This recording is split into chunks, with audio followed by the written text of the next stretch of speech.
ईश्वर की प्यारी संतानों के रूप में मेरे निजात उस आंतरिक प्रकाश की खोज करो तो सदा शांत है और सभी दुखों से परे।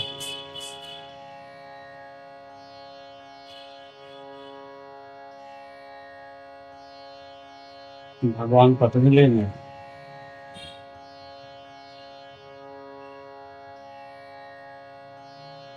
उस आंतरिक प्रकाश की खोज के लिए जो सूत्र की व्यवस्था की है, मनुष्य के जीवन में रूपांतरण लाने की व्यवस्था की है, उसमें सबसे पहली प्राथमिकता अथ योगानुशासनम।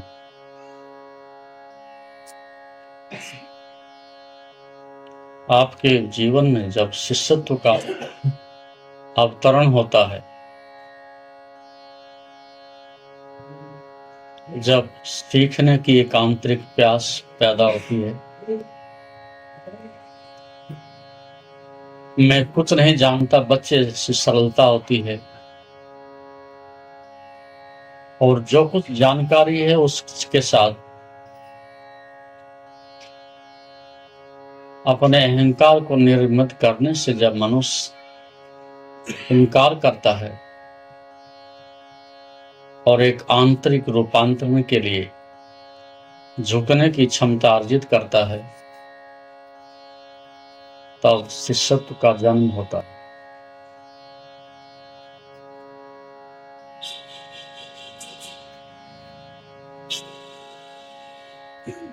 आपके जीवन में एक ही बाधा है और वो बाधा है अहंकार को लेकर। जैसे जैसे अहंकार निर्मित होता है, वैसे वैसे आप नियति से, जीवन से और आंतरिक आनंद से दूर और दूर होते चले जाते हैं। इसलिए संसार में आप देखते हो कि मनुष्य कुछ भी पैदा नहीं कर सकता, न कुछ लेकर के आ सकता है, न कुछ ले जा सकता है और ना ही कुछ निर्माण कर सकता, नया कुछ भी नहीं बना सकता। जो कुछ है यही की वस्तुओं को एक दूसरी वस्तु के साथ में सम्मिलित करके एक नया नाम दे देता है। इसलिए ना तो कुछ वैज्ञानिक आज तक नया बना पाए, न कोई कलाकार, कोई कुछ नहीं बना पाया। लेकिन फिर भी मनुष्य एक बात निर्मित करने में सफल हो गया जो कि वो बना सकता, और जो कि उसने बनाई है और कुछ भी निर्मित नहीं हुआ आज तक। जो कुछ भी आपके पास है वो सनातन। ये शरीर के पंच भौतिक तत्व, ये अंतःकरण, ये संस्कार, ये आत्मा, ये सब सनातन रूप से लगातार अहरनिश चले आ रहे हैं। इसमें आप कुछ हस्तक्षेप नहीं कर सकते। अधिक से अधिक यही होगा कि किसी चीज को आप सामने मिटाने की कोशिश करोगे, वो और अधिक सूक्ष्मतम होकर के दृष्टिगोचर नहीं होगी, लेकिन अस्तित्व नहीं मिटेगा। एक साधारण कंकड़ भी आपके हाथ में दे दे और हम प्रयास करें इसके लिए कि आप इसको मिटा दें, तो उसकी आकृति बदल जाएगी, अवस्था बदल जाएगी, स्थूल ना रह करके सूक्ष्म हो जाएगा, सूक्ष्म न होकर के सूक्ष्मतम में चला जाएगा, इलेक्ट्रॉन्स में चला जाएगा, प्रोटॉन में चला जाएगा, न्यूट्रॉन में चला जाएगा, लेकिन उसके अस्तित्व को आप मिटा नहीं सकते। एक कंकड़ तक को आप नहीं मिटा सकते, तो आत्मा के मिटने का तो कोई उपाय ही नहीं है। लेकिन एक बात हम निर्मित कर सकते हैं और वह हमने की है कि मनुष्य अहंकार निर्मित कर सकता है।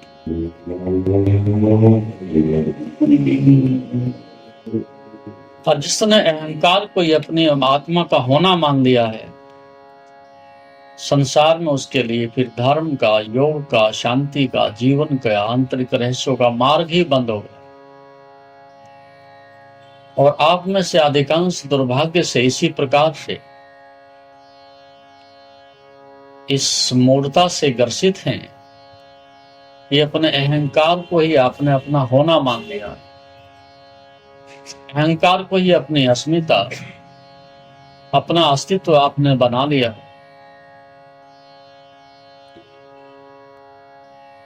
और इसी कारण जितना आप अहंकार का अनुगमन करते हैं, उतना ही स्वयं के केंद्र से और दूर भटकते चले जाते हैं। तो यदि आज सारी सृष्टि इस प्रकार से दुखी है, विपन्न है, अपंग है, तो उसके पीछे और कोई कारण नहीं, एक ही सीधा सा कारण है। यदि दुख है तो निश्चित रूप से एक बात तो निश्चित 100% आप कह सकते हो, अंधेरे के अंदर भी खड़े होकर के, कि दुख बिना अहंकार के पैदा नहीं हो सकता। दुख की पराकाष्ठा का नाम ही अहंकार। दोनों जुड़वा भाई हैं। जहां दुख है वहां अहंकार है, जहां अहंकार है वहां दुख है। तो जब कभी भी आप दुख पाते हैं, किसी भी दृष्टि से पाते हैं, तो उसके नीचे आप धीरे धीरे जाओगे और गहराई में जाओगे तो ये बात निश्चित रूप से पाओगे कि वहां कहीं ना कहीं आपका मैं, आपका अहंकार उसका कारण बना हुआ। उसके बिना दुख नहीं दिया जा सकता और आप दुख नहीं पा सकते। सृष्टि के आदिकाल से इस प्रकार से ऋषियों ने अनुसंधान करने के बाद मनुष्य की इस प्रकार की मूर्खता को, असफलता को देखने के बाद कि पुनः इसको किस प्रकार से अपने निकट से निकटतम लाया जाए और कैसे मनुष्य को अपने केंद्र से जोड़ा जाए और पुनः कैसे इसको अपने आंतरिक रहस्यों को जानने के लिए प्रबुद्ध किया जाए, उसके लिए इस प्रकार का प्रयास हुआ।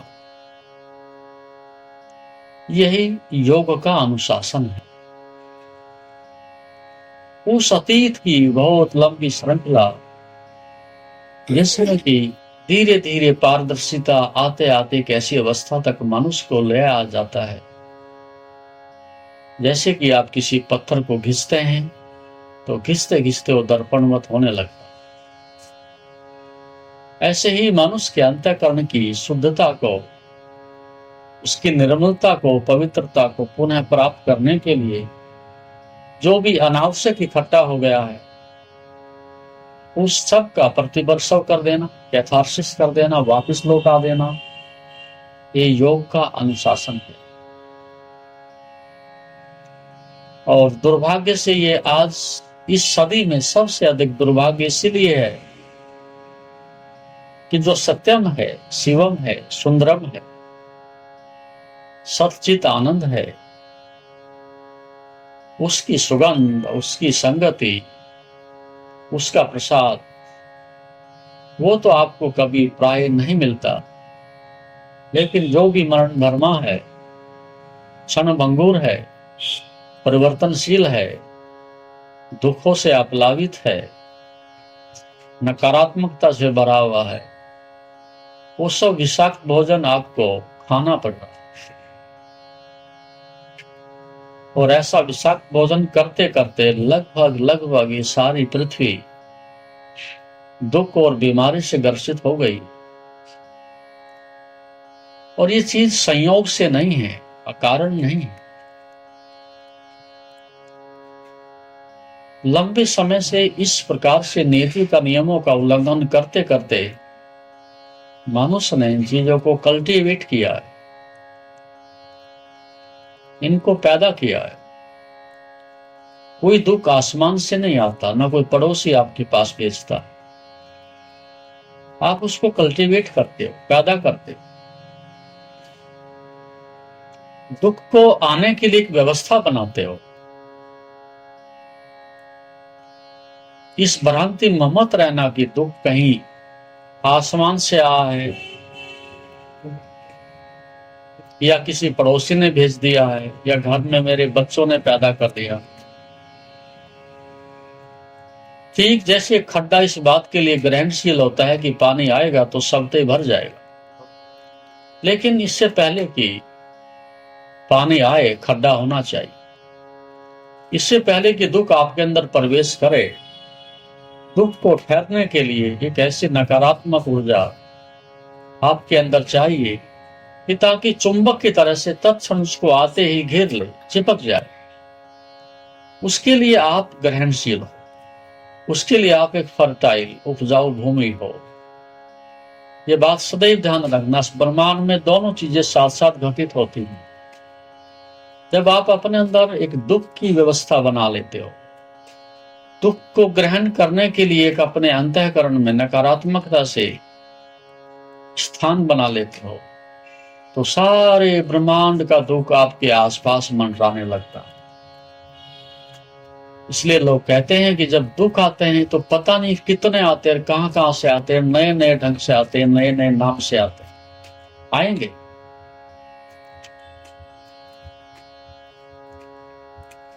एक चुंबकीय आकर्षण पैदा हो जाता है उसके साथ।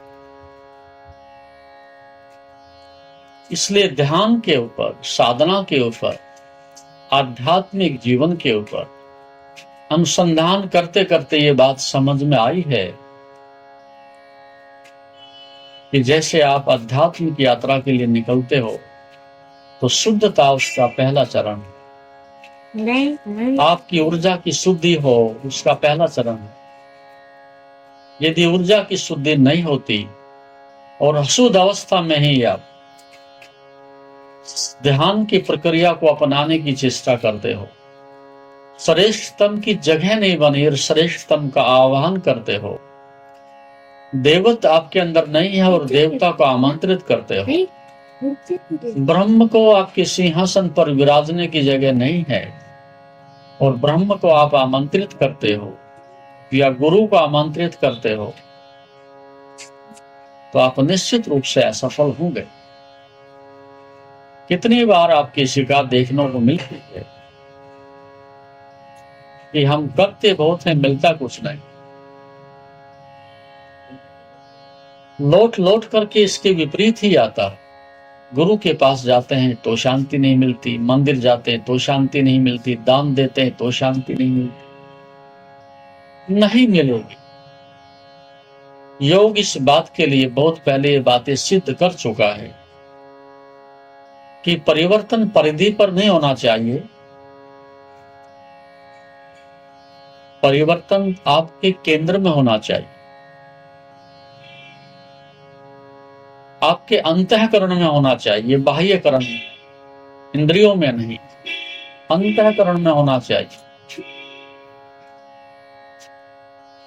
और अंतःकरण में परिवर्तन होते ही फिर समस्त ब्रह्मांड की जितने भी श्रेष्ठतम ऊर्जाएं हैं वो सब ठीक ऐसे ही जैसे कि सूर्य की बहुत सारी रश्मियां निकलती हैं, लेकिन अंतोगतवार सूर्य अस्त होते होते ही उसमें आकर के पुनः समाहित हो जाए।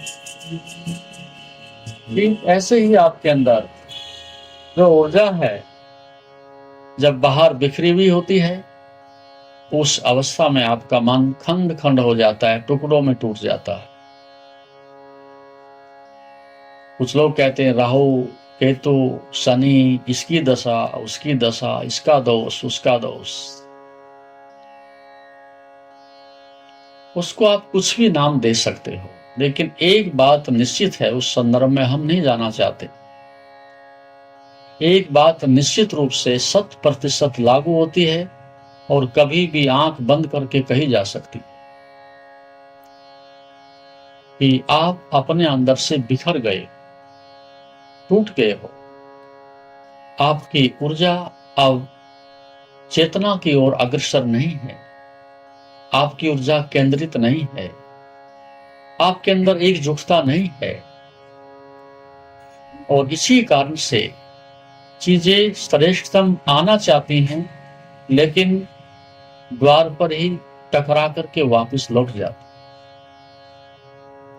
तो ये विज्ञान का नियम है, श्रेष्ठतम को श्रेष्ठ आकर्षित करता है और निकृष्टतम को निकृष्ट आकर्षित करता है। अग्नि को अग्नि आकर्षित करती है, जल को जल आकर्षित करता है।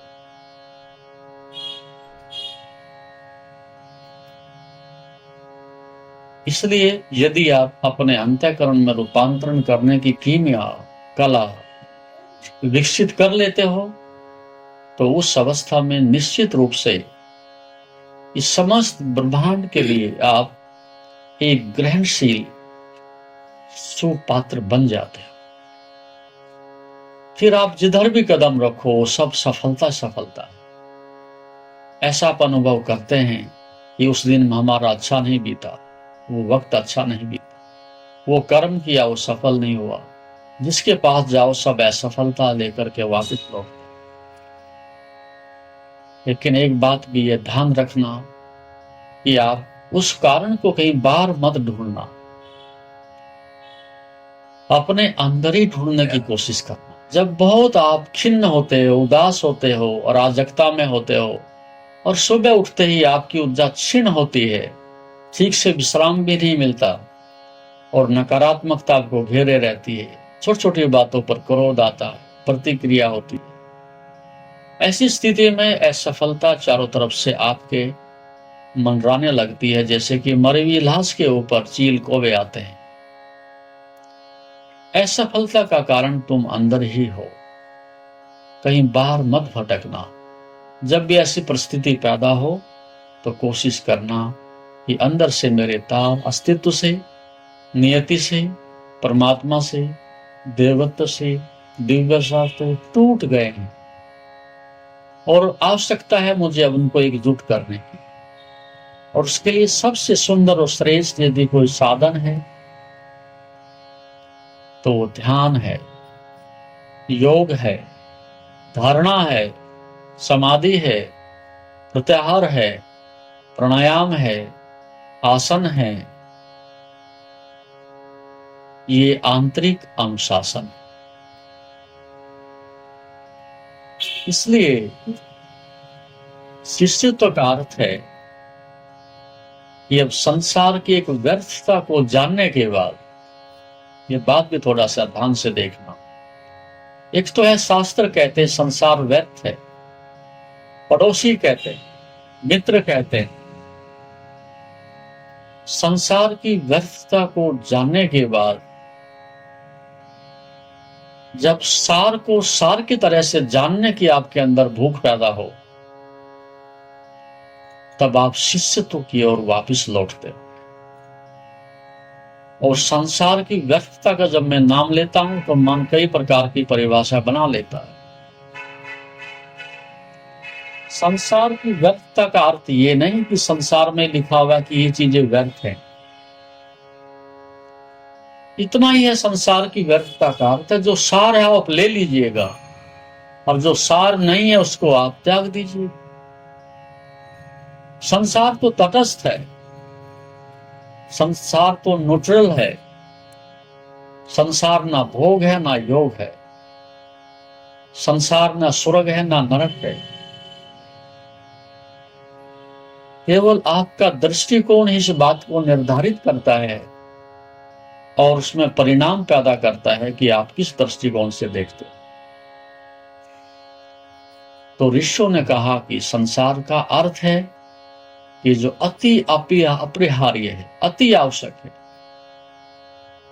बस उतना आप संसार से ले लीजिएगा जो सार है, सार्थक है। शेष पर दृष्टि मत डाल, दाएं बाएं दूसरों पर दृष्टि मत डालना।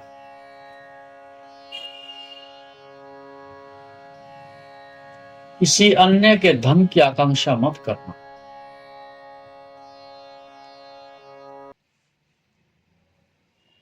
तब आप ये समझोगे कि संसार बहुत सुंदर है। भगवान पतंजलि ने उसके लिए कहा है कि प्रकाश क्रिया स्थितिशीलम भूत इंद्रियात्मकम हो भगवदार्थम दृश्यम। ये सत्य, रज और तम की जो व्यवस्था है संसार में, ब्रह्मांड में, त्रिगुणात्मक प्रकृति में, उसके अंदर जो संतुलन ढूंढ लेता है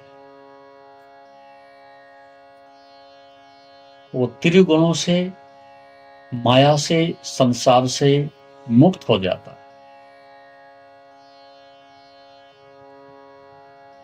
इतना सतोगुण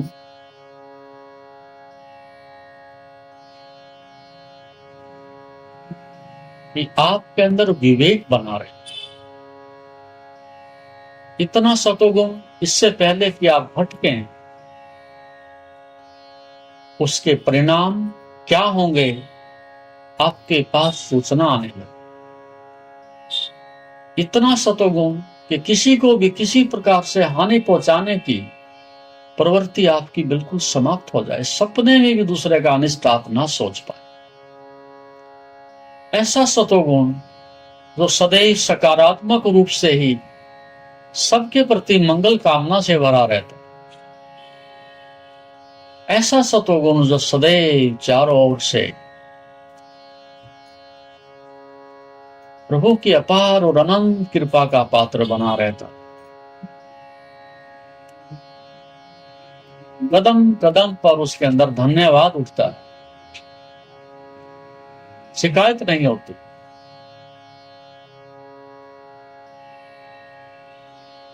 इस प्रकार के सतोगुण से जिसका अंतःकरण बराबर भरा हुआ है, उसके जीवन में कोई निराशा नहीं, कोई दुख नहीं होता, कोई असफलता नहीं होती। ये बात भी अच्छी प्रकार से सोचना, यदि कोई सफल हुआ है तो स्वयं को जानकर के सफल हुआ है। इस ब्रह्मांड में आज तक बाहर कोई भी सफल नहीं हुआ। आप इस बात की भ्रांति में निश्चित रूप से रहते हो, वो आदमी अमीर हो गया, सफल हो गया, उस आदमी को इतना बड़ा पद मिल गया, राष्ट्रपति प्रधानमंत्री बन गया, जीवन सफल हो गया, उस व्यक्ति ने इतने लोगों को जीत लिया, सफल हो गया, उससे इतना बड़ा भवन और गाड़ियां और सुंदर स्त्री मिल गई, सफल हो गया।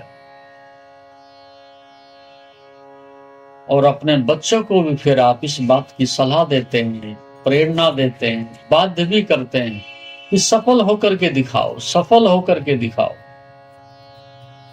लेकिन ध्यान रखना, जिनका अंत मरघट में होता हो वो कौन से सफल हुए होंगे? मौत इस बात का प्रमाण है कि तुम्हारी जिंदगी में कुछ था या नहीं। मौत इस बात का निर्णय करती है कि तुम सफल थे या नहीं। तुम्हारे जीवन के अंतिम क्षण इस बात को निर्धारित करते हैं कि तुम्हारे पास जीवन भी था कि नहीं। नाम मात्र को जीवन है, ऐसा लगता है कि जैसे हम मरने के लिए पैदा हुए। और आपका जो लंबा जीवन दिखाई पड़ता है, ये जीवन लंबा नहीं है, एक तरह से मृत्यु का विस्तार है। जो अतीत में जी रहा है और भविष्य के सपने देख रहा है, वो मृत्यु का ही विस्तार कर रहा है। वो सफल नहीं, वो केवल मृत्यु का विस्तार कर। और जितने सफलतम आदमी संसार में, इतिहास में आप देखते हो और सुनते हो इतिहास में, वो सब इसी प्रकार की मूर्खता से भरे हुए लोग हैं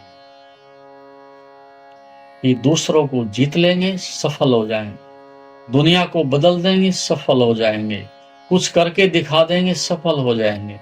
कितने दिन चमकेगा ये चांद, कितने दिन चमकेगा। तूफान आते हैं और चले जाते हैं।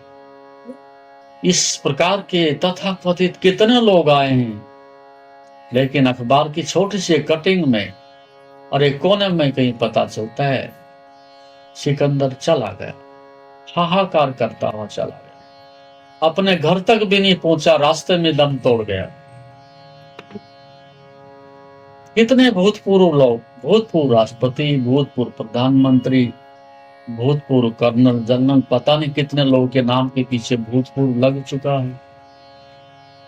सब भूतपूर्व हैं, वर्तमान कुछ भी नहीं होता।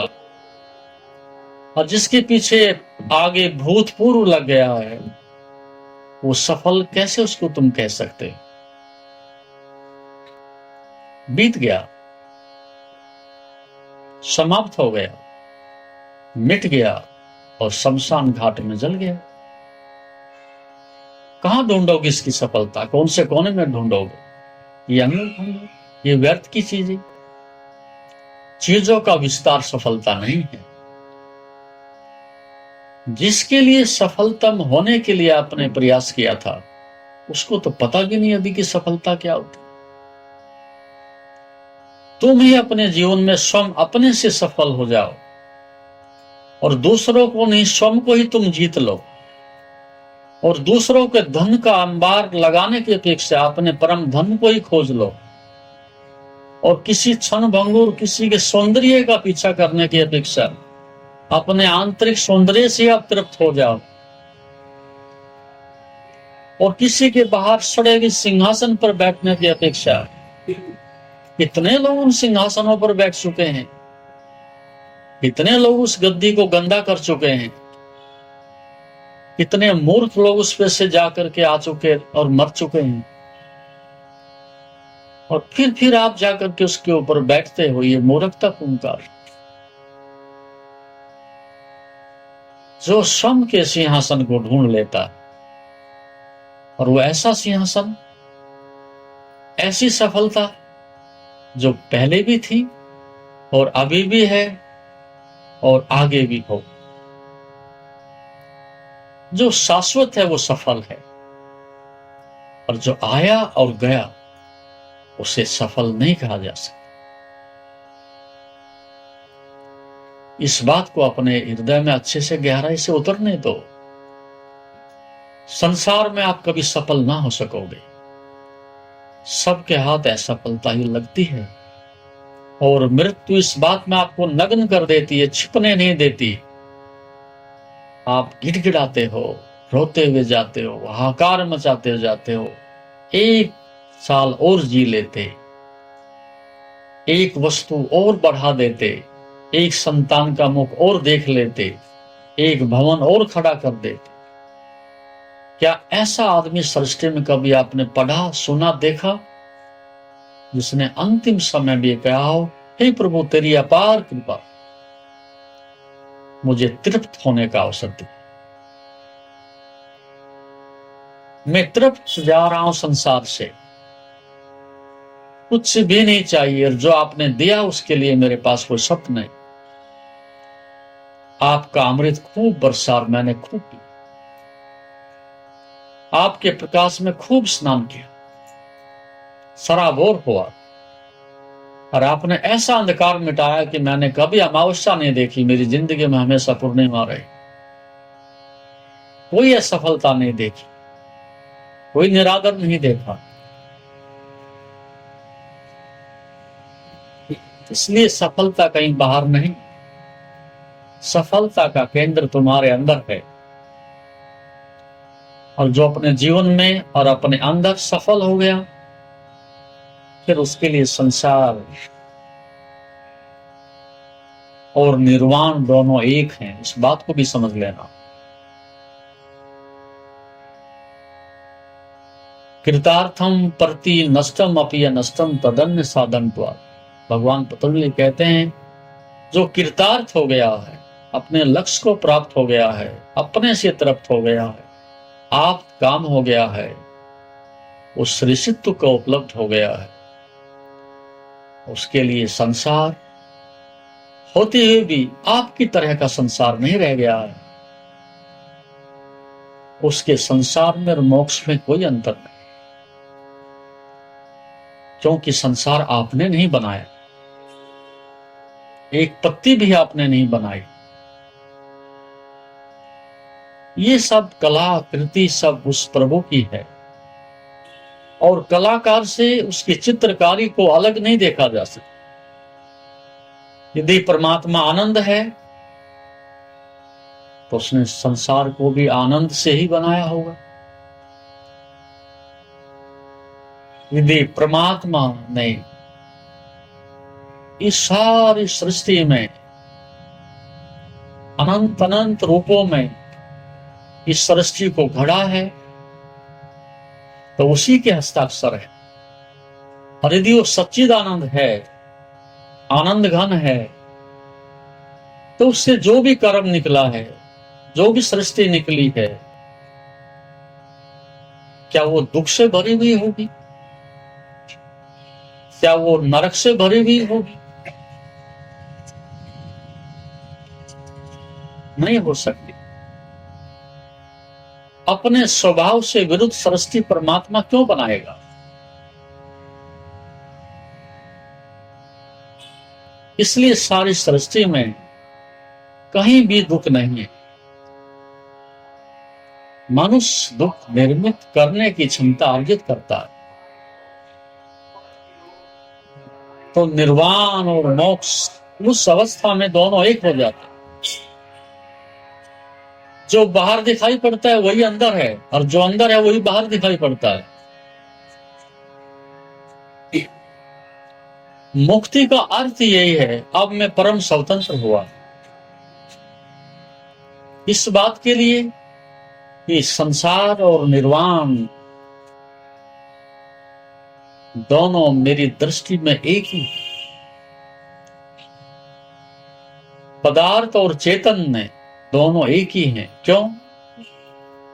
क्योंकि ब्रह्मांड में एक ही ऊर्जा है, और ऊर्जा जब नाना रूप में दिखती है तब उसे हम सृष्टि कहते हैं, और जब वो नाना रूप से परम स्रोत की ओर वापिस लौट जाती है तब उसको हम ब्रह्म कहते हैं।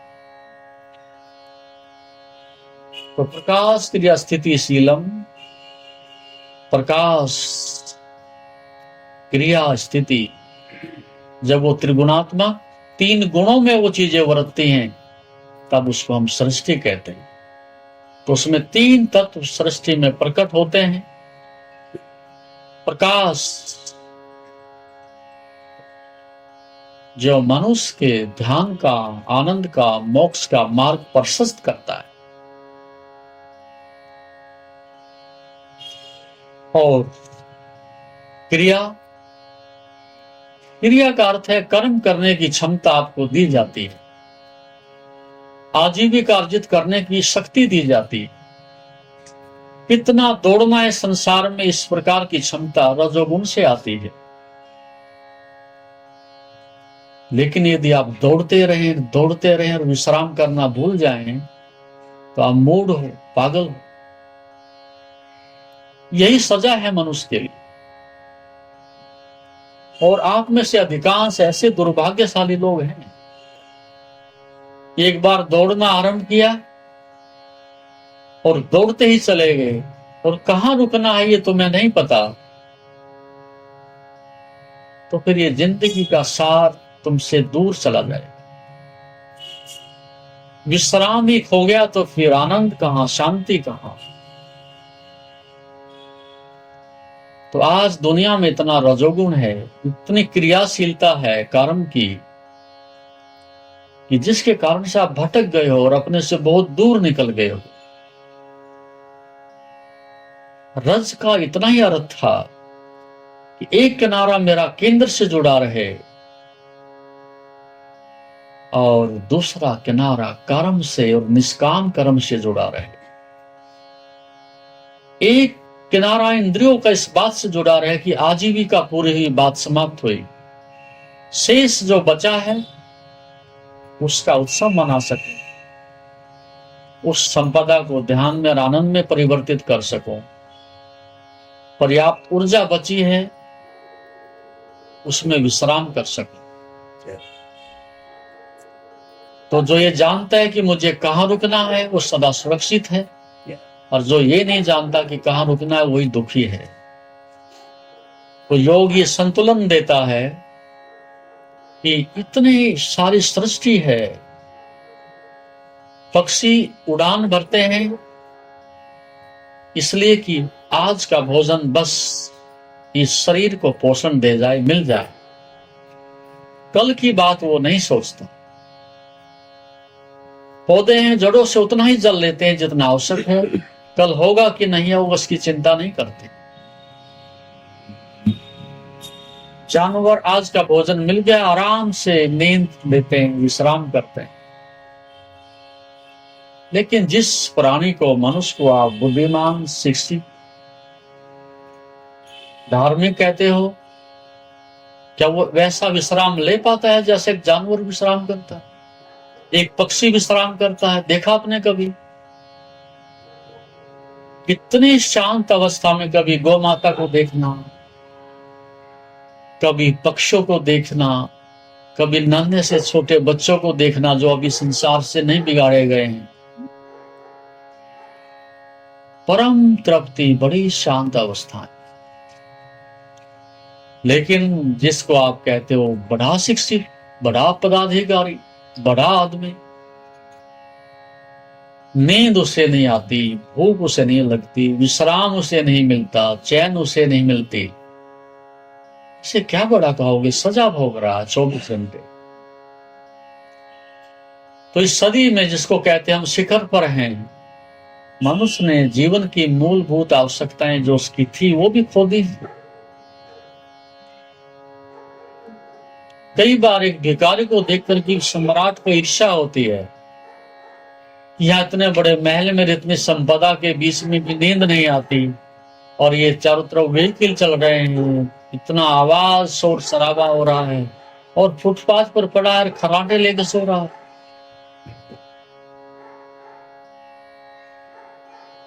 जीवन का जो श्रेष्ठ स्तंभ था वो भी मनुष्य ने खोया है, रजोगुण को अधिक गति देने के कारण।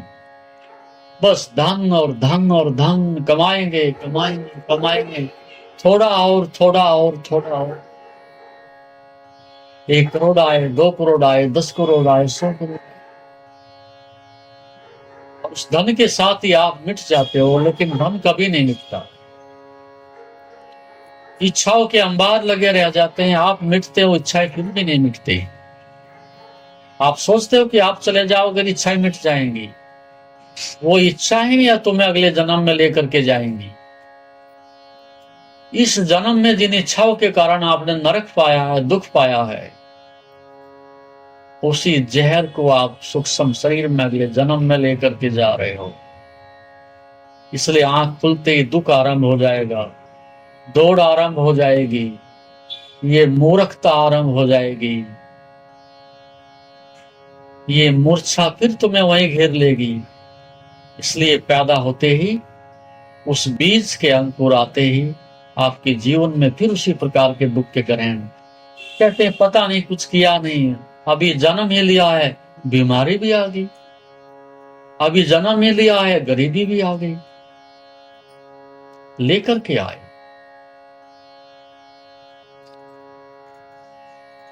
तो बीज बोने से पहले सोचना, गति देने से पहले जीवन को सोचना, कर्म में गहन घमासान होकर के उतरने से पहले सोचना, क्या इस सब की आवश्यकता भी है कि नहीं है।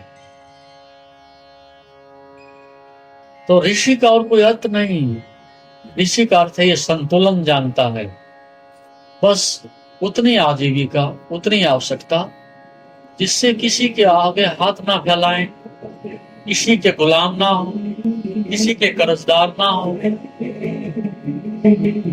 इतनी आजीविका सात्विक भाव से पैदा कर सके, उतना ही कर्म, बस इससे अधिक नहीं।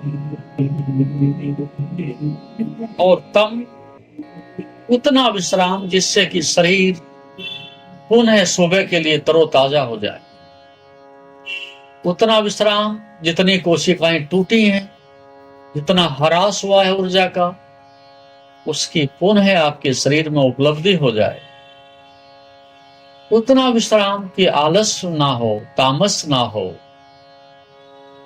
प्रमाद ना हो।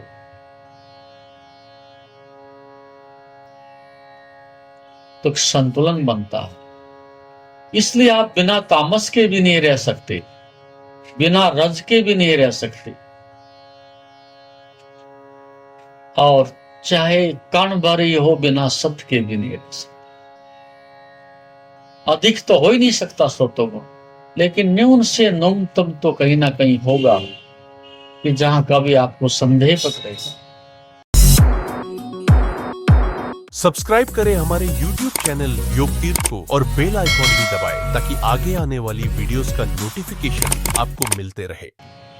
कभी स्वयं के ऊपर कहीं संदेह आएगा, यात्रा गलत रास्ते से जा रही है, कदम रोकने का भाव होगा, इसको मारूं कि नहीं मारूं ये विचार भी पैदा होगा, इस व्यक्ति की वस्तु को छीनूं या ना छीनूं ये चोर के मन में भी भाव होगा। कहीं ना कहीं कोई विवेक थोड़ा बीच में आ ही जाएगा। तो कई बार लोग कहते हैं जी जीवन में तामस है, ये खत्म हो जाए। यदि तामस समाप्त हो गया तो ये भी ध्यान रखना आप भी समाप्त हो जाओ, फिर आप सो ना सकोगे, फिर आप विश्राम ना कर सकोगे। और यदि ऐसा करें महीना 20 दिन के लिए तो आप पागल हो जाओ। एक सप्ताह के लिए नींद ना आए तो पागल होने लगोगे। इसलिए चिकित्सक भी इस बात को अच्छी प्रकार से जान गए हैं कि बीमारी कोई भी हो, पहली प्राथमिकता चिकित्सक की यह है कि आपको नींद आ जाए,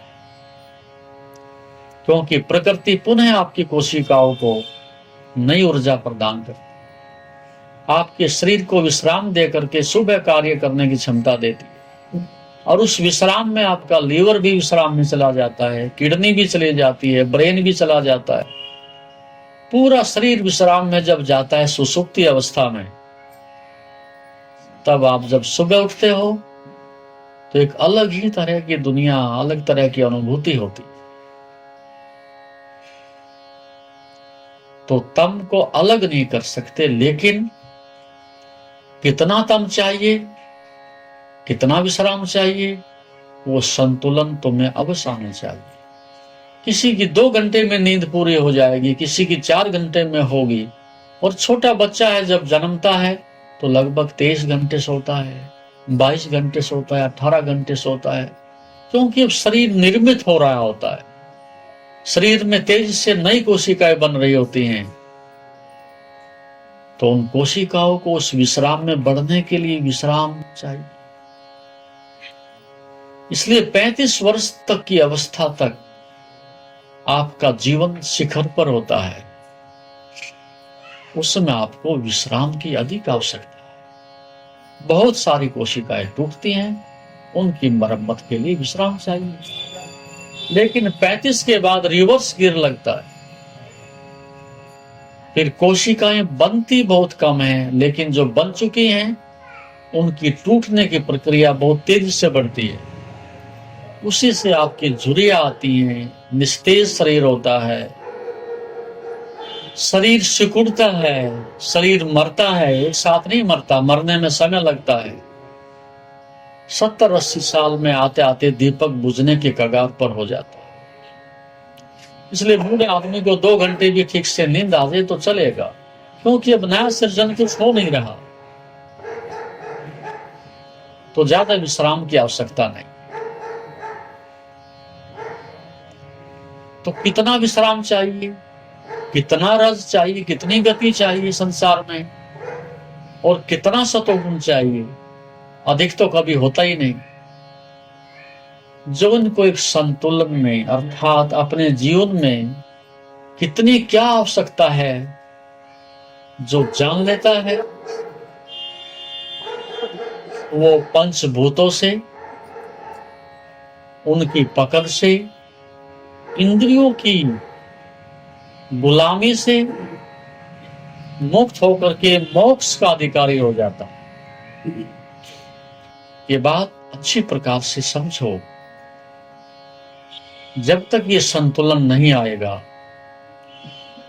आपके जीवन में, एक असंतुलन बराबर बना रहे, तो इस संतुलन को लाने के लिए जो प्रक्रिया है अर्थ है योगानुशासन, योग का अनुशासन। शिष्य बनने का अर्थ है अब मैं उस संतुलन को ढूंढ रहा हूं जो खो गया। अब शिष्यत्व का अर्थ है मैं उस सरलता को ढूंढ रहा हूं जो बहुत पहले समाज ने मेरे से छीन ली है। शिष्यत्व का अर्थ है अब उस अहंकार के बोझ से मुक्त होना चाहता हूं जिसके कारण से मेरी रीढ़ झुक गई है, मेरा बोध कुंठित हो गया है, मेरा विवेक छिन्न भिन्न हो गया है, मेरा आनंद छिन गया। इसलिए तब होगा जब आप संसार की व्यर्थता को, अपनी मूढ़ता को समझने के लिए सफल हो जाओ। इसलिए उतने तक साधक तराशता जाता है, अपने को तराशता जाता है, अलग करते जाता है, जिससे प्याज की सलक अलग करते जाओ, अलग करते जाओ, अंत में शून्य हाथ में आता है। जो भी आपने अनावश्यक रूप से आधुनिक शिक्षा से, समाज से, परंपरा से, रूढ़िवादिता से, अज्ञानता से जो भी कुछ आपने अनावश्यक इकट्ठा कर लिया है, उस सब की व्यर्थता जब आपको दिखने लगे, उसके साथ जीना आपके लिए मुश्किल हो जाए, तब आप एक शिष्यत्व की ओर, सरलता की ओर, न बढ़े बालकवत होने की अवस्था में वापस लौटते हैं। अकड़ के बहुत देख लिया लेकिन दुख ही पाया, छीन के दूसरों का बहुत देख लिया लेकिन कंगाल ही पाया, और दूसरों से सम्मान पाकर के भी बहुत देख लिया लेकिन अपनी हीनता अंदर से नहीं मिटती।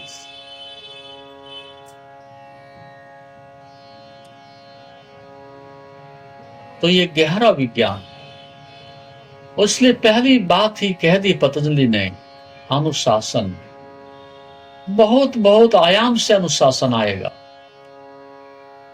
कि आप इस बात के प्रति ईमानदार भी हो गए हो, जैसा हूं वैसा होने को राजी भी हो गए हो, जैसा दिखता है वैसा स्वीकार करने को भी तैयार हो गए हो। मैं मूढ़ हूं, महाअज्ञानी हूं, इस बात को स्वीकार करने के लिए राजी हो गए।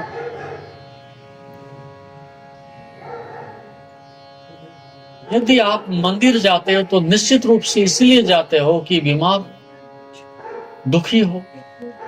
ध्यान करते हो तो स्वाभाविक सी बात है अशांत हो, नहीं तो ध्यान करने की आवश्यकता क्या है? ध्यान औषधि है। आप ध्यान कर रहे हो, तपस्या कर रहे हो, तो एक बात की निश्चित रूप से सूचना पहुंचाई जा रही है अपने को भी, समाज को भी, कि मैं दुख से भरा हूं, अशांत हूं, अतृप्त हूं और मैं शांत होना चाहता हूं। तो बीमार तो है ही। यदि कोई समाज को छोड़ करके आ जाता है तो कोई एहसान नहीं कर देता और कोई बहुत बड़ा त्याग नहीं कर देता। एक व्यक्ति हॉस्पिटल में चला जाता है, बीमार आदमी, तो इस बात का दावेदार नहीं होता कि मैंने बहुत बड़ा महान कार्य कर दिया कि मैं हॉस्पिटल आ गया हूं। आप बीमार थे, औषधि लेने आए हो, इसमें क्या महानता है, क्या तपस्या? हर एक व्यक्ति मानसिक रूप से दुखी है, वो घर में बैठा है, ध्यान कर रहा है, जंगल में बैठा है, ध्यान कर रहा है, तो सीधी सी बात है मानसिक रूप से दुखी हो। पत्नी का त्याग, धन का त्याग, संसार का त्याग, उसका त्याग, इसका त्याग, इस अहंकार को बीच में लाने की जरूरत क्या है? इस बात का श्रेय लेने की मुझे आवश्यकता क्या है कि मैंने बड़ा महान त्याग किया है? बस मैं ज्यादा से ज्यादा एक त्याग ये करना चाहता हूं कि मूर्खता में दुख इकट्ठा कर लिया है और अब तपस्या से दुख को वापस लौटाने के लिए साधना कर रहा हूं। इसमें क्या त्याग किया मैंने? संसार मेरा है नहीं, पत्नी मेरी थी नहीं, बच्चे मेरे हैं नहीं, दुख मेरा है क्योंकि मैंने पैदा किया और उससे मुक्त मैं ही हो सकता हूं, कोई मुझे मुक्त कर भी नहीं सकता। पत्नी से मुक्त किया जा सकता है, धन से मुक्त किया जा सकता है, पद से मुक्त किया जा सकता है, लेकिन संसार में ऐसा कोई आदमी नहीं, ऐसा कोई विज्ञान नहीं, ऐसी कोई दवाई नहीं जो आपको दुख से मुक्त कर सके। अन्यथा सभी मुक्त हो गए होते। और कोई बुद्ध पुरुष भी मुक्त कर सके, ऐसी भी व्यवस्था नहीं तो बुद्ध सबको मुक्त कर जाता, शंकराचार्य सबको मुक्त कर जाते, ऋषि महर्षि बहुत पहले अज्ञान और दुख को मिटा के चले जाते। यहीं आकर के मनुष्य मजबूर है, और यहीं आकर के मनुष्य का अहंकार झुकने के लिए विवश होता है कि मैं सब कुछ कर सकता हूं, लेकिन दुख को नहीं मिटा सकता।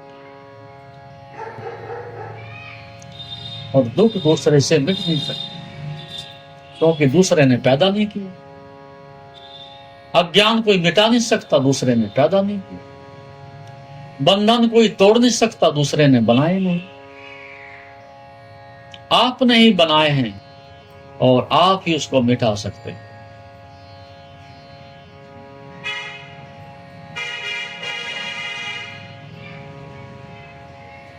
तो साधक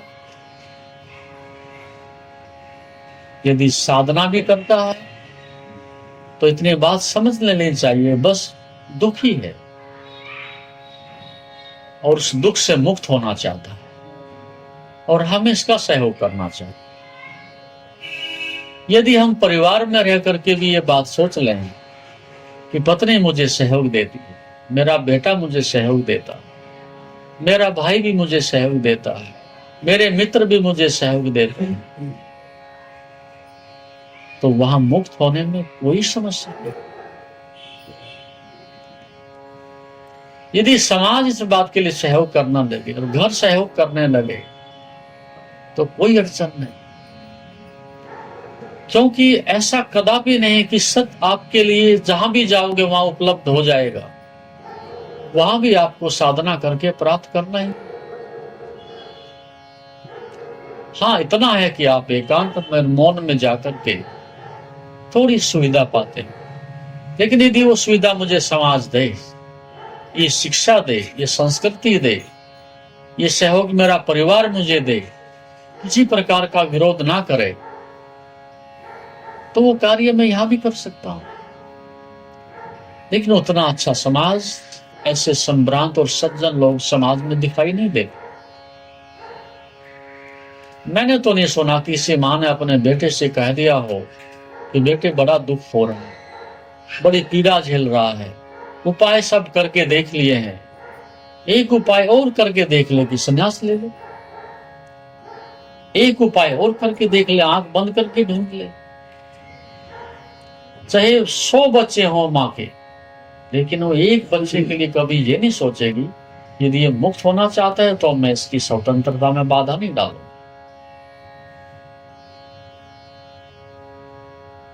न कभी पिता ऐसा सोचता है, न परिवार सोचता है। उस दुख को मिटाने के और हम बहुत सारे प्रलोभन देंगे, बहुत सारे उपाय करेंगे और ये कहेंगे तेरे लिए अच्छा मकान बना देते हैं, अच्छी गाड़ी खरीद देते हैं, अच्छे भोजन की व्यवस्था कर देते हैं, लेकिन वो सब हो चुका है, लेकिन दुख तो वही है। ठीक ऐसे ही कि जैसे हम डायग्नोज करें और कैंसर की बीमारी और टीबी का इलाज करें, हम इलाज ही गलत कर रहे हैं। जितनी दवाई देंगे बीमारी बढ़ेगी। इसलिए इस बात का भी ध्यान रखें, जिस समाज में चारों तरफ से जिस बात के लिए पोषण मिलता है, अच्छी के लिए मिलता है, तो अच्छाई हवा और पानी की तरह से सबके लिए सहज सुलभ हो जाएगी। और यदि समाज बुराई को पोषण देता है, बुराई को बढ़ावा देता है, तो स्वाभाविक रूप से चारों तरफ से बीमारी छा जाएगी, उसे पोषण मिलने लगेगा, फिर आपके अच्छे होने का वहां कोई उपाय नहीं। यदि आपके परिवार में ऐसी हवा बहती है और चारों तरफ से आपको पोषण मिलता है, सकारात्मकता मिलती है, समर्थन मिलता है, आपके बीमारी के ठीक होने में कुछ भी कठिनाई नहीं है। लेकिन यदि आपके परिवार में हर प्रकार से कदम कदम पर विरोध होता है, कठिनाई पैदा होती है। यदि कुछ लोग जंगल की ओर चले गए हैं तो ऐसा नहीं है कि उनको समाज से घृणा थी। इसी कारण से कि समाज में उनका भारी विरोध हुआ। यदि आप आंख बंद करके बैठते हो तो आपके आसपास के लोग ये नहीं कहते कैसे बुद्धू जैसा बैठा है, कैसे निठल्ला होकर के बैठा है, आलसी होकर के बैठा है, कुछ करना नहीं चाहता है। जिस आदमी से आपने कुछ लिया भी नहीं, लेना देना भी नहीं, राह चलता आदमी, वो भी इस प्रकार की बातें कह करके जाता। इसलिए समाज में भी सत्य उतना ही है, घर में भी सत्य वैसा ही उपलब्ध है, लेकिन वातावरण ना होने के कारण कुछ लोग जंगल में चले और वो सदा जंगल में रहे भी नहीं। मजे की बात यह भी है, जंगल से फिर वापस बस्ती में आ गए, लेकिन अब कुछ उनके पास है और उनके पास कुछ नहीं, करुणा है कि बड़ा दुख पा रहे, बड़ी पीड़ा पा रहे, और अपने इस अमृत से और करुणा से, प्रेम से वो चाहते हैं कि कुछ बूंद उनके अंदर भी चली जाए, कुछ प्रसाद उनको भी मिल जाए। अन्यथा जंगल से उठ के एक आदमी तुम्हारे पास आएगा किस लिए? एक संत का अवतरण, अवतार होगा कैसे? बुद्ध को क्या चाहिए आपसे? भगवान राम को क्या चाहिए आपसे? ऋषि मुनियों को क्या चाहिए आपसे? परम ज्ञानी को आप कुछ भी नहीं दे सकते, ध्यान रखना, कुछ भी नहीं दे सकते। ऐसी कोई भेंट भी नहीं आपके पास जो देने योग्य। उन्हें कुछ नहीं दिया जा सकता, और ना मान दिया जा सकता, ना अपमान दिया जा सकता, ना सुख दिया जा सकता, ना दुख दिया जा सकता, ना कुछ संसार की संपदा दी जा सकती। तुमसे कुछ पाने के लिए जो आए वो संत ही नहीं है, कभी संत नहीं। और तुम कितना भी दो उसे उस तरह से उस श्रेणी में ना ला सकोगे। इसलिए जिसको तुम्हारे से कुछ भी अपेक्षा नहीं, कुछ भी नहीं चाहिए और कुछ भी ना दे सकोगे और किसी भी कीमत पर खरीद ना सकोगे, उस अवस्था में वो अपने संतत्व में वही खड़े रहे। तो इसीलिए उस अनुशासन को जब आप उपलब्ध होते हो और इस व्यर्थता और मूर्खता और पागलपन को समझने लगते हो, और ये जालसाजी क्या हो रही है समाज में उसको आप देखने लगते हो, तब आप अपना मार्ग बदलने के लिए राजी हो जाते हो। जब तक वो दिखाई नहीं देता तब तक संसार आपके लिए अधिक सार गर्भित दिखता है, सत्य ही दिखता है, सुंदर ही दिखता है। लेकिन जब सत्य दिखाई पड़ता है तब आपको संसार इस रूप में नहीं दिखता। तो संसार दो प्रकार से देखने की दृष्टि है। एक, जब आप अपनी वासना के, अपने अहंकार के, तृप्ति और दुख के कारण देखते हो, तो फिर ये संसार पूरा राग है, पूरा मोह है, पूरा बंधन है और उसका विस्तार है। और जब सृष्टि को करुणा और प्रेम की दृष्टि से देखते हो तब ये सृष्टि सारी मुक्त है। एक फूल स्वागत करता है, एक हवा का झोंका आपको तृप्त करता है, उगता हुआ सूरज आपके हृदय में उगने लगता है, पूर्णिमा का चांद आपकी आत्मा में भी पूर्णता को उपलब्ध होता है। इसलिए ज्ञानियों को संसार कभी बंधन नहीं, कभी दुख नहीं, कभी शिकायत नहीं, कोई शिकायत नहीं, क्योंकि ये प्रभु का घर है, ये प्रभु का विस्तार है।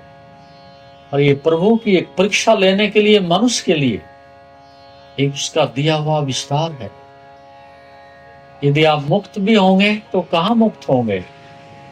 ये संसार आपकी परीक्षा लेता है, और जो परीक्षा में सफल हो गया तो उसको परमात्मा स्वीकार कर लेता है, और जो नहीं हुआ धन्यवाद देता है, बहुत सीखा लेकिन पूरा नहीं सीखा, बहुत चले कोई बात नहीं, बहुत भटके कोई बात नहीं, फिर वापस लौटा देता हूं। इसलिए परमात्मा परम कृपालु है। आदमी तो जरा सी बात में बिगड़ जाता है। एक बार असफल हो जाए बेटा तो हमेशा के लिए उसको असफल सिद्ध कर देता है। एक बार गलती हो जाए तो 1000 बार उसको उतारता है। एक बार छोटी गलती हो जाए तो फांसी लगा देता है। एक बार कोई आपका अपमान कर दे तो सदा के लिए आप उससे पीठ कर लेते हो। लेकिन परमात्मा कितने कृपा, कितने बार भी तुम कितने भी बड़े गुनाहगार हो जाओ, लेकिन कहता है कोई बात नहीं, एक जन्म और सही। सीखोगे तो अपने अनुभव से सीखोगे, और किसी से तुम सीख भी नहीं सकते। ये भी बात ध्यान रखना। कोई कितना ही उपदेश दे किसी को, कितने शास्त्र पढ़ाए, ठीक है प्रेरणा है, लेकिन जब भी आप बदलोगे एक ही बात बदलेगी, आपका अनुभव आपको बदलेगा। इसलिए इतने लोग सुनते हैं, इतनी कथा चलती है, इतने प्रवचन होते हैं, इतने शास्त्र पढ़े जाते हैं, इतने विद्यालय चलते हैं, परिवर्तन क्यों नहीं होता? क्योंकि अपना अनुभव नहीं, सीखने की क्षमता नहीं होती, कीमत चुकाने का मन नहीं होता, बस चलते जाते हैं ऐसे। तो शिष्य का अर्थ है जो सीखने की क्षमता अर्जित करता, जो अनुभव से जिंदगी को जीने लगता है, उसके लिए थोड़ा श्रुत किया हुआ ही बहुत श्रुत हो जाता है, थोड़ा सा पढ़ा हुआ ही बहुत पढ़ा हुआ हो जाता है, थोड़ा अनुभव बहुत कुछ आपको सिखा देता है। और आप जानकारी सारे संसार की भी इकट्ठी कर लो और अनुभव नहीं, तो सब कूड़ेदान में जाएगा, व्यर्थ जाएगा। और इस सदी में मनुष्य का ये दुर्भाग्य है, जानकारी बहुत है, अनुभव कुछ भी नहीं। सूरज पर क्या हो रहा है, चंद्रमा पर क्या हो रहा है, पृथ्वी में क्या है, पाताल में क्या है, समुद्र में क्या है, सारी सृष्टि की नॉलेज उसको मिल रही हुई है। एक इस बात को छोड़ करके कि अपने विषय में अनभिज है, और वो अनुभवहीनता के कारण। तो अध्यात्म, योग, ध्यान इस बात पर बल देता है कि तुम्हारे जीवन से बड़ा कोई भी शास्त्र नहीं। और यदि आप उस शास्त्र को पढ़ने से वंचित रहे, उस शास्त्र को जानने से वंचित रहे, इस जीवन के अनुभव से वंचित रहे, तो आप में कभी प्रौढ़ता नहीं आएगी, कभी रूपांतरण नहीं होगा। इसलिए समय आता है कि व्यक्ति दुष्कर्म करते करते, महापापी होते होते एक ऐसी अवस्था में पहुंच जाता है कि स्वयं का जीवन ग्लानि से भर जाता है, पीड़ा से भर जाता है, और अगले दिन वो आदमी दूसरा ही आदमी दिखाई देता है। वाल्मीकि के विषय में आप पढ़ते हो तो ऐसे ही नहीं हुआ होगा। उस लुटेरेपन से, उस चोरी से ऐसा आघात पहुंचा, एक ऐसा अंदर से बिजली कौंध गई अनुभव की कि तत्क्षण वापसी हो गई। इसलिए विवेकानंद ने एक बड़ी सुंदर बात कही, सुनने में कुछ विरोधाभासी और अटपटी लगती है। वो कहते हैं मध्य में मत रुकना, मध्य में कोई छलांग नहीं होगी ऐसे। वो कहते थे कि या तो तुम दुनिया के एक ऐसे शिखर पर पहुंच जाओ, ऐसे पागलपन और मूढ़ता और व्यर्थता पर पहुंच जाओ कि जहां तुम्हें लगे कि जीवन का कोई सार नहीं, जीवन की कोई उपलब्धि नहीं। उस महादुष्टता तक को भी तुम छू लो कि जहां लगता है कि अब खाली हाथ कुछ भी नहीं, बस मरने के लिए मौत बाकी। तो या तो तुम ऐसे संत बन जाओ, ऐसे पावन और निर्मल हो जाओ कि उस शिखर को छूटो, फिर जब पाने को कुछ ना बचे। तो या तो महाश्रेष्ठता और या महादुष्टता, दोनों में से किसी एक से परिचित हो जाओ। को रूपांतरण होता है। लेकिन कुनकुना है, बीच में खड़ा है, देख लेंगे, कर लेंगे, हो जाएगा, और क्या वक्त है, और एक जन्म हो जाएगा, ऐसे आलसी, प्रमादी, विचारहीन, अनुभवहीन लोग बस वो विचार ही करते रहते हैं, चलते कभी नहीं, पहुंचते कहीं। कई बार बड़े बड़े शराबियों को आपने बदलते हुए देखा, लेकिन आपके तथाकथित सज्जन नहीं बदलते। बड़े बड़े नामी चोरों को वापसी करते हुए देखा, बड़े बड़े धन कमा करके जो लोग हार गए उनको वापस लौटते हुए देखा। बहुत बड़े बड़े पदों पर जो जा चुके हैं, एक रात में अगले दिन देखा है कि बस भिक्षा पात्र लेके चले। उस मूर्खता और व्यर्थता को तभी जाना जा सकता है जब आप शिखर पर हो, बीच में वो दिखाई नहीं दे।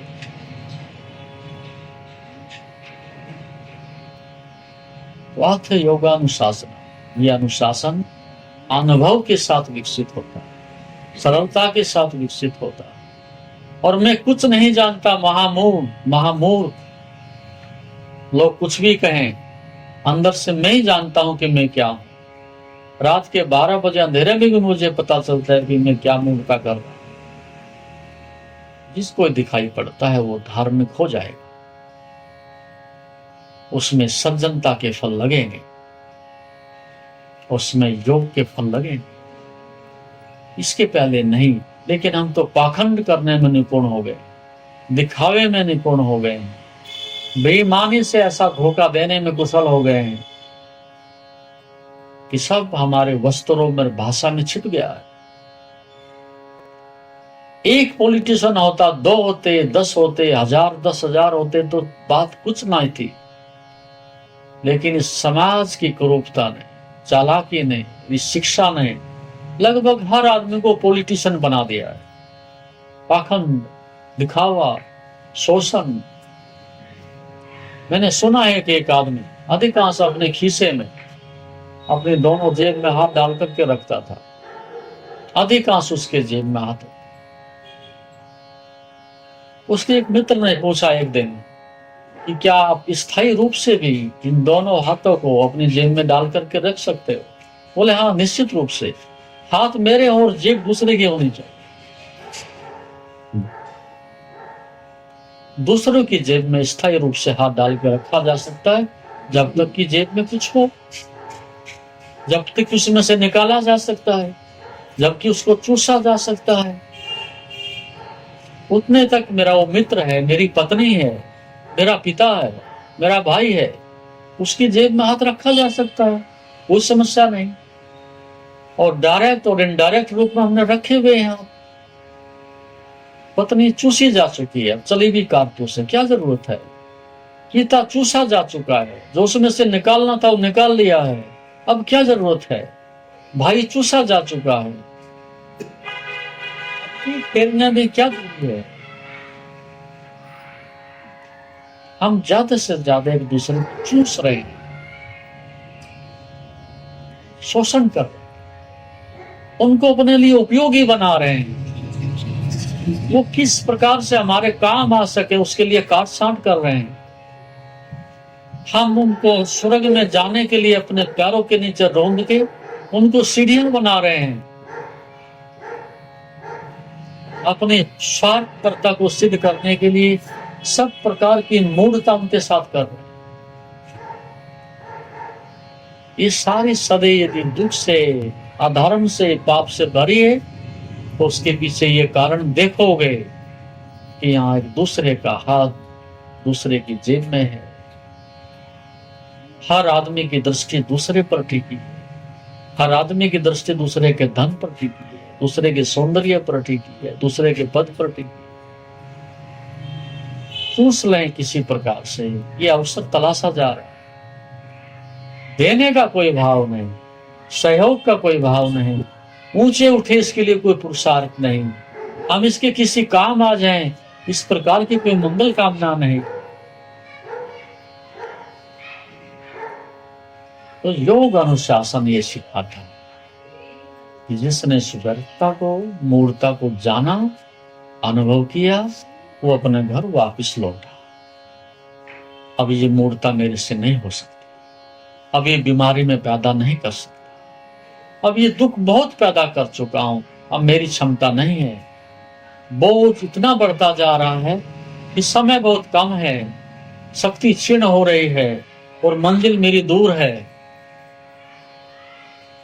इसलिए कहा है अत्यंत पुरुषार्थ। अत्यंत पुरुषार्थ का मतलब यही है, अब एक क्षण में गंवाना नहीं चाहता, सब दांव पर लगा देना चाहता।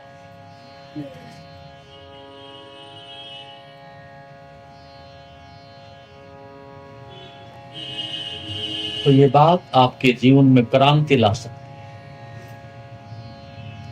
आपके जीवन में जो भी कुछ आपने खोया है वो सब वापस लौट सकता है।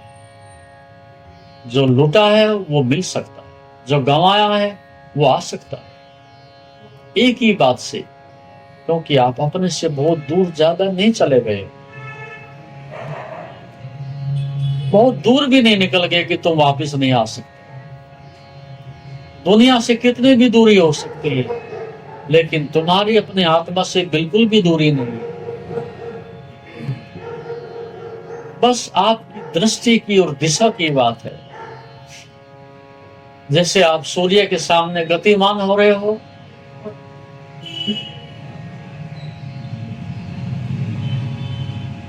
और आप चलते जाओ चलते जाओ और आप बहुत दूर निकल जाओ,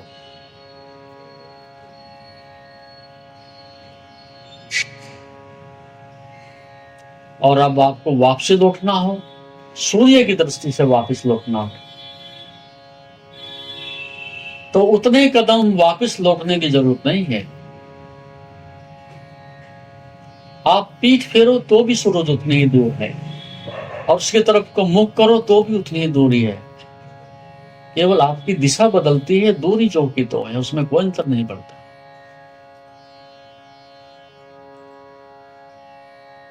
आपका घर सुरक्षित है। आप कितने भी भटक जाओ, आत्मा से कभी भी नहीं भटक सकते। और मजे की बात यह भी है कि वो दौड़ दौड़ करके भी नहीं मिलती। दौड़ के संसार तो मिलता है, लेकिन ज्ञान किसी को दौड़ के नहीं मिला। ये बात भी सोच लें। आप सोचते हैं कि बहुत दौड़ना पड़ेगा, ये दौड़ना आपको और दूर ले जाएगा। ध्यान का मतलब है ठहरने की कला। ध्यान का अर्थ है जहां खड़े हैं बस वहीं खड़े हो जाने की कला। कोई रजोगुण नहीं, कोई गति नहीं, एक कदम भी आगे जाने की जरूरत नहीं। जहां खड़े हो वहीं खजाना है। लेकिन हम ध्यान को भी क्रिया में बदल रहे हैं। ध्यान को भी ऐसा सोचते हैं कि बहुत करेंगे तब ध्यान होगा, लेकिन कुछ ना करने का नाम ध्यान है।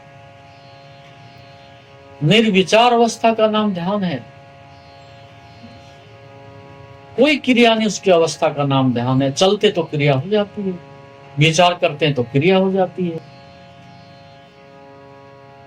तो ध्यान बिल्कुल संसार के विपरीत है। लेकिन जब हम कहते हैं कि ध्यान कर रहा हूं, भाषा का दोष है। ध्यान करने जा रहा हूं, भाषा का दोष है। ध्यान वो है जो किया नहीं जा सकता, कोई क्रिया नहीं।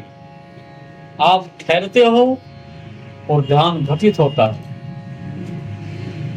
ना अतीत ना भविष्य, दोनों के मध्य में जहां आप खड़े हो जाते हो वहां ध्यान घटित होता है। अतीत में जाओ तो क्रिया हो गई, भविष्य में जाओ तो क्रिया हो गई। और ना करने की तो हमें आदत नहीं, ना करने का तो हमारे मन में कोई भाव ही नहीं, कोई कंसेप्ट ही नहीं। इतना दौड़ की कुछ नहीं मिला दुनिया में, और ध्यान कहते हो कुछ नहीं करना और बैठना है। आपके लिए बैठना भी बड़ी मुसीबत की बात है। जो कभी बैठा ही ना हो उसे बैठा दो, उसके लिए बहुत कठिन है। एक बच्चा दौड़ते ही जाता है, दौड़ते जाता है, आप कहो 5 मिनट के लिए आंख बंद करके बैठो, उसके लिए बहुत बड़ी बात होगी, बहुत बड़ी कठिनाई होगी, पसीना पसीना आ जाएगा उसमें। और आप हजारों लाखों जन्मों से दौड़ रहे हो, और ध्यान के साथ यही सबसे बड़ी मुसीबत है मनुष्य की। वो कहता है, ये आंख बंद करके बैठे थे, कुछ हुआ तो है नहीं, किया तो बहुत, पहुंचे कहीं नहीं। लेकिन ध्यान एक अलग ही कला है कि वहां कुछ करना नहीं, बस जस्ट बीइंग, चुपचाप बैठने की अवस्था ध्यान है। कुछ नहीं करने की अवस्था, ठहर जाने की अवस्था ध्यान है। ध्यानम निर्विषम, निर्विषय होना ध्यान, कोई विषय नहीं। लेकिन आपको आंख बंद करके बैठते हो तो विषय विषय है। ये ध्यान नहीं हो रहा है, ये धारणा भी नहीं हो रही है। आप केवल अतीत की और भविष्य की विचारों की जुगाली कर रहे हो। ध्यान का अर्थ है ठहर जा, नो माइंड, नो टाइम।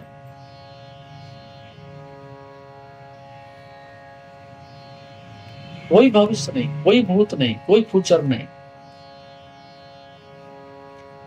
और ऐसा ये अकस्मात नहीं होगा। आप व्यवहार में भी इस प्रकार से जीने लगो, अधिकांश समय वर्तमान में ही रहने लगो, अधिकांश अपने आसपास ही मंडराने लगो, अपने पर ही बराबर केंद्रित रहो, आत्म केंद्रित रहो, आत्मस्मरण में रहो। दूसरों पर बार बार मन जाएगा, इसी का नाम साधना है। हरिओम हरिओम। जैसा कि आप जानते हैं, शरीर को स्वस्थ और मन को शांत बनाने के लिए योग ही एकमात्र साधन है। जीवन को योगमय बनाने के लिए व योग दर्शन के मर्म को आत्मसात करने हेतु गुरुदेव के आशीर्वचनों को श्रवण करें। उनके द्वारा दिया गया मार्गदर्शन आपके जीवन में सकारात्मक बदलाव लाएगा। अगर आप पतंजलि योग दर्शन सीखना चाहते हैं और इस प्राचीन ज्ञान को अपने जीवन में शामिल करना चाहते हैं तो हमसे संपर्क करें। हमारे योग सत्र न केवल आपके शरीर को स्वस्थ बनाएंगे बल्कि आपके मन और आत्मा को भी संतुलित करेंगे। अधिक जानकारी के लिए हमें नीचे दिए गए विवरणों पर संपर्क करें। हमारे साथ इस योग यात्रा की शुरुआत करें और अपने जीवन को शांति और सकारात्मक ऊर्जा से भरें। धन्यवाद। आपका दिन शुभ हो। ओम नमस्ते।